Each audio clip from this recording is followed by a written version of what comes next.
Great defense from Cat on Victor Wembanyama here. Love the contact allowed both ways. So we'll play it at full speed first, and then I'll show you in slow motion what I'm talking about.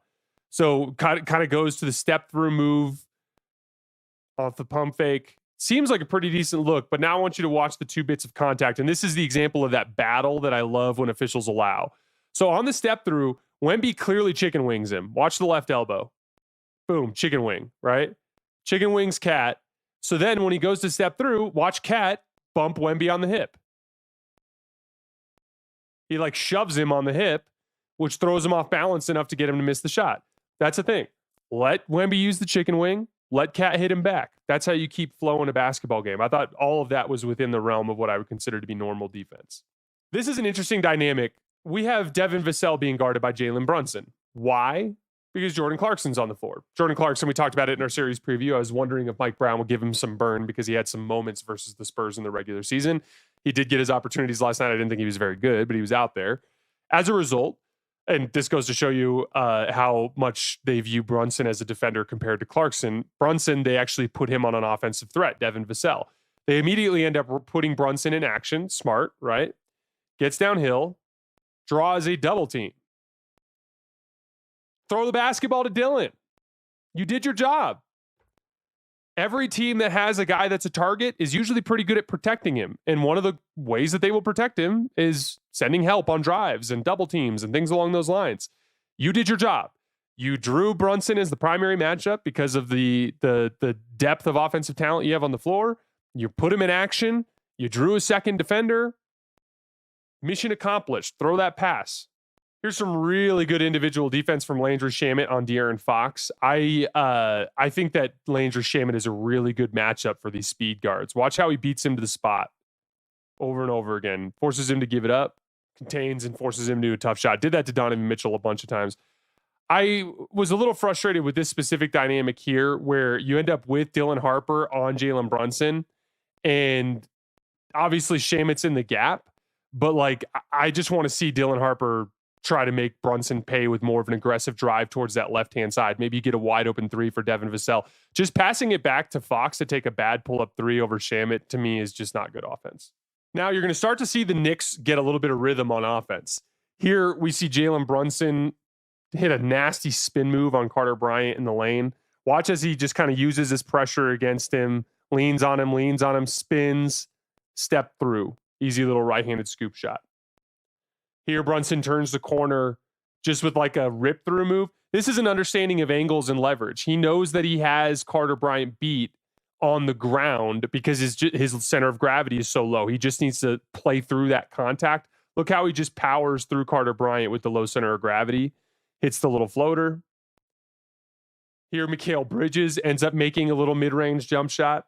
You can literally like feel the Knicks starting to kind of settle into the NBA Finals. We talked about that last night, and just the uptick in athleticism and defensive talent and how it could lead to a little bit of an adjustment period. Look at this ridiculous Landry Shamet step back 3. I'm going to fast forward a little bit here.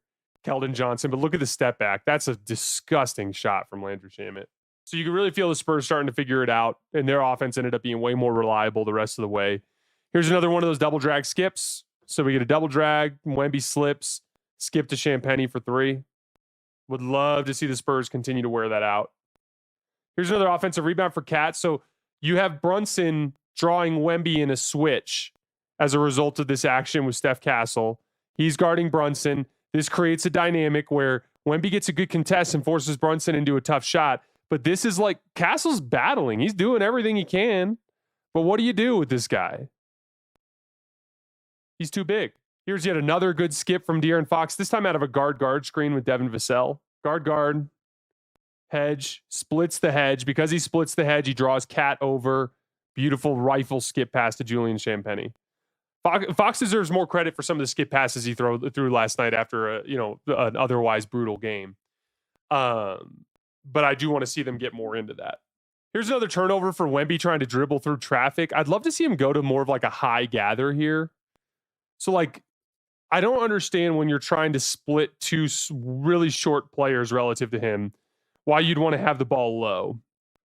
Like if his goal is like, hey, I think I'm going to go right between these 2 dudes, and I'm either going to be able to shoot a floater or I'm going to have some sort of easy kick out read. Pound dribble, gather up high. Exposing the basketball down low is how you're going to end up losing it a lot against this type of defense.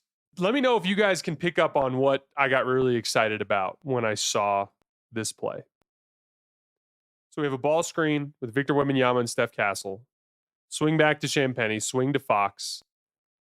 Post position for Wemby. Draws a foul. This is something I've been begging for all postseason. Run a ball screen, not to get a shot, but to get Wemby post position. Sets the screen. He rolls hard. Because he rolls hard, he's able to get behind Cat. But instead of just someone jacking up a shot within the next 2 seconds, we slow down. Now Wemby has post position. When he catches the basketball, his right foot is in the paint. And he's able to just turn over his right shoulder and draw a foul. Like, that's how easy it can be when you just show a little bit of patience in your ball screen attack. Look at this defense from Wemby. He guards like 4 different dudes on the same possession. He starts the possession on Cat, ends up switching onto OG. Then, as Brunson ends up dribbling off the action and getting into the lane, he switches onto Hart. Then he switches back onto Cat.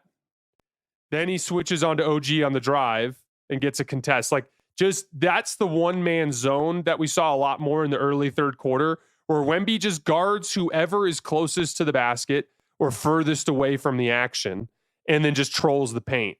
And that ended up causing some real problems for the Knicks as the Spurs went up 14 actually in the third quarter. Here's a Cat easy inside seal on Vassell. So as you can see here on this particular possession, Vassell is guarding Cat. Wemby ends up flashing high on Josh Hart. I don't think Wemby needs to be showing out that high. As soon as he goes out that high, and you're going to see another example where he contests a 3 here. Like, if you're going to guard Josh Hart, don't guard Josh Hart. Like, that's so that you can be down here. It doesn't make sense for you to guard Josh Hart and then take him as a threat seriously from the further away from the basket, because it just opens up this void underneath the basket. Really good seal from Cat. A little bit of a push on the back, but that I'm totally fine with. Easy layup. This is another example of trying to put Brunson in action, this time with this little dribble handoff from Cornette, and just Champagny just takes a bad shot. I want to see that dynamic, but with all of the guards on the floor. So instead of Champagny, just imagine, in this case, Fox. And so he's probably not being guarded by Fox. He's probably being guarded by Vassell in this case. Or he's guarding Vassell. But I want to see situations like that where you're forcing Brunson to guard in action as the primary defender on a possession instead of like in a situation where they can protect him. Really nice pass from Cat here on the cut to Shamet. So watch Shamet as he drives the closeout, works through the lane, dumps it off to Cat, and then just literally slips.